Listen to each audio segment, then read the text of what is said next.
Il est adepte des actions symboliques pour faire parler de thèmes qui lui tiennent à cœur. Après avoir tiré une flèche sur un panneau publicitaire d'un Buffalo Grill à Issy-les-Nancy ou d'avoir volé un crabe dans un rayon poissonnerie pour le relâcher dans la mer, l'artiste plasticien Gilbert Coquelin s'est rendu hier au commissariat de Nancy, boulevard Le Maux, pour mimer l'écriture d'un tag anti-police. Une action qui, Marie Roussel, lui a valu un contrôle.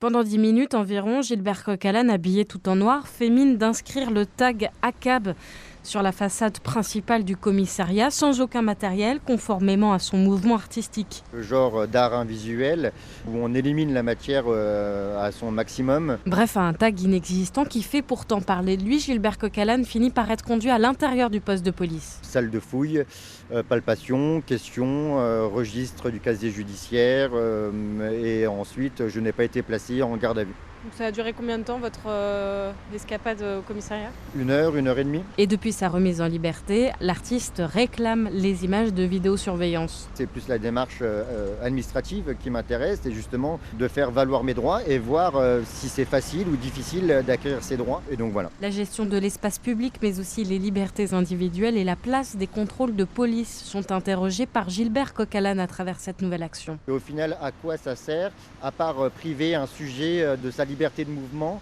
Et généralement, j'affirme ceci, c'est un cycle de violence qui commence. L'artiste, qui a déjà été condamné une fois par le tribunal de Nancy à 400 € d'amende pour avoir criblé de flèches le bison du restaurant Buffalo Grill d'Essey-les-Nancy. Mais la police, de son côté, ne souhaite pas commenter cette affaire.